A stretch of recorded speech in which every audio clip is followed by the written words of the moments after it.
안녕하세요. 오늘은 스플릿 스텝에 대해서 다뤄볼까 하는데요. 자, 스플릿 스텝은 상대방이 임팩트 했을 때 반응 속도를 빠르게 할 뿐만 아니고 순간적으로 판단력을 좀 키워줄 수 있는 그런 동작이기 때문에 꼭 하셔야 되는데, 오늘 스플릿 스텝을 잘못 알고 계시는 분들, 그리고 실전 랠리에서 스트로크 게임 상황에서 어떻게 스플릿 스텝을 활용하는지 한번 다뤄보도록 하겠습니다.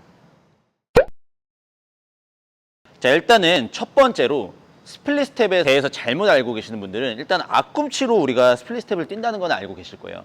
보통 스플릿 스텝을 치실 때 보폭이 이렇게 좁게 뛰시는 분들이 많아요. 예를 들어서 이런 식으로 뛰는 거죠. 어깨 넓이보다도 좁게, 또는 어깨 넓이만큼만 딛는 분들이 많은데, 보폭이 짧으면 안 좋은 이유가 뭐냐면, 짧게 되면 우리가 테니스가 좌우 전환이 엄청 중요하고 남들보다 한 발 더 가야지 유리한 운동인데, 이렇게 되면 좌우 전환이 엄청 안 되죠. 이렇게 방향 전환이 잘 안 되는 느낌이 들죠. 근데 여러분들이 어깨 넓이보다 넓게 벌리려고 하면은 이 좌우로 전환이 훨씬 빠를 뿐더러, 그 다음에 남들이 이미 한 발을 디딘 효과를 벌써부터 내실 수가 있어요. 그래서 떨어질 때 이 다리를 벌려서 떨어지는 이 느낌을 여러분들이 항상 몸에 익혀 주셔야 되고, 이때 중요한 거는 처음에 스텝을 치실 때 이미 약간 벌린 상태로 스텝을 쳐주시는 게 좋습니다. 근데 이렇게 움직이는 느낌은 사람마다 좀 달라서, 뭐 어떤 사람은 이렇게 저처럼 보폭을 넓게 이렇게 가져가 주시는 분들도 계시고, 어떤 사람은 뭐 삐에로처럼 이렇게 움직이시는 분들도 있죠. 중요한 건 스트로크를 치고 리커버리 하는 상황에서 어느 발에 공이 올지 모르기 때문에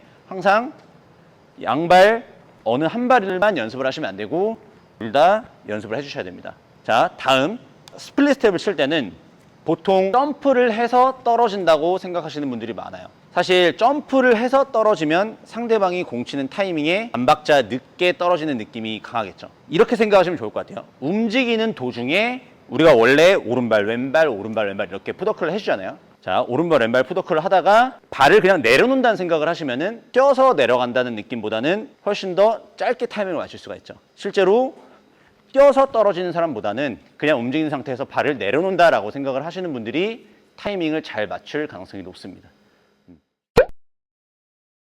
실전에서 스플릿 스텝을 어떻게 활용하는지를 제가 말씀을 드려볼게요. 알려드린 이 제자리에서 하는 스텝은 사실은 서비스 박스에서 랠리를 하던가 그냥 정면에서 정중앙으로 내가 움직임 없이 랠리를 할 때 많이 쓰는 스텝이고요. 우리가 복식을 하든 단식을 하든 어느 정도는 뛸 수밖에 없잖아요. 실제로 뛸 때는 어떻게 이거를 활용을 해야 되는지 지금부터 말씀을 드려볼게요. 자, 일단은 포핸드를 치러 갔다고 해볼게요. 스플릿 스텝을 치고 포핸드를 쳤어요.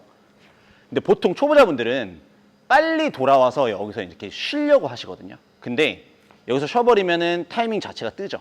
저 사람이 공 치는 타이밍보다 빨리 돌아와 버리면 막상 여기 와버리면 할 게 없이 그냥 멍 때리는 경우가 많아요. 그리고 다시 여기서 점프를 해서 뛰어버리죠. 근데 조금 치시는 분들은 치고 나서 저 사람이 치는 타이밍에 맞춰서 돌아오는 느낌이 강합니다. 그래야 그 다음 동작이 물 흐르듯이 이어지기 때문이죠. 그래서 치고 타이밍에 맞춰서 이런 식으로 띄워주는 거예요. 다시 백핸드로 가볼게요. 자, 쭉 하고 딱 맞춰주는 거죠. 언제 백스윙을 하고 언제 포워드 스윙을 하고 임팩트를 언제 이루어지는지 그거를 항상 눈여겨보시다가 그거에 맞춰서 돌아오시는 게 정말 중요합니다. 자, 그리고 두 번째는 지금은 제가 어느 정도 제 주위에 있는 공을 칠 때 스텝을 보여드렸고요. 우리가 단식을 하거나 예를 들어서 복식을 할 때도 각이 많이 나는 공들을 치면은 멀리 갔다가 오잖아요. 이때 중요한 거는, 자, 내가 여기까지 한번 가서 스윙을 했다 해볼게요. 자, 그러면 센터까지 거리가 너무 멀어요. 막 돌아오죠. 돌아와서 여기까지 와버리면 실제로 역동작이 걸려서 이쪽으로 가는 건 커버가 되지만 이쪽이 커버가 안 될 때가 많거든요. 그래서 먼 거리를 돌아올 때는 약간 센터보다 못 미치게 돌아와서 스플릿 스텝을 완성을 해주시는 게 좋습니다. 중앙이 여기지만 따라가서 한 이쯤에서 완성을 해주는 거죠. 그러니까 상대방의 간을 보면서 돌아오는 거예요. 왜 내가 이미 돌아오는 방향이 이쪽이니 여기는 공간이 좀 남아있어도 이 방향을 살려서 가면 어느 정도 빨리 도달할 수가 있어요. 근데 오는 방향으로 반대쪽으로 공이 와버리면 땅 했는데 반대쪽으로 왔다. 그러면 내가 방향을 전환해서 가게 되기 때문에 이 시간이 필요하죠. 그래서 이 정도 공간을 남겨놓는 겁니다. 그래서 먼 거리를 커버를 하거나 빠른 속도로 돌아올 때는 항상 너무 가운데로 오려고 하지 마시고 약간 간을 보면서 센터에 못 미치게 돌아와라. 그게 포인트고요. 이걸 백핸드로 한번 보여드릴게요.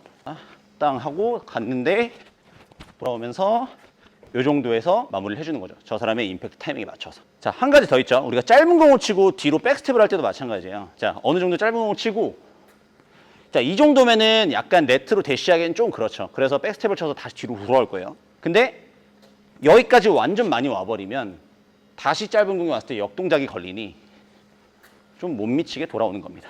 한 이 정도. 그러면 다시 앞으로 공이 왔을 때 어느 정도 커버가 되겠죠.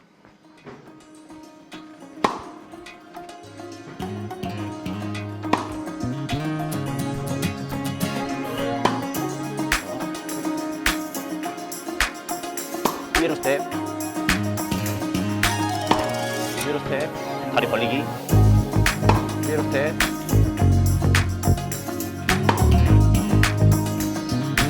맞춰서 돌아오기, 맞춰서 돌아오기, 맞춰서 돌아오기, 맞춰서 돌아오기.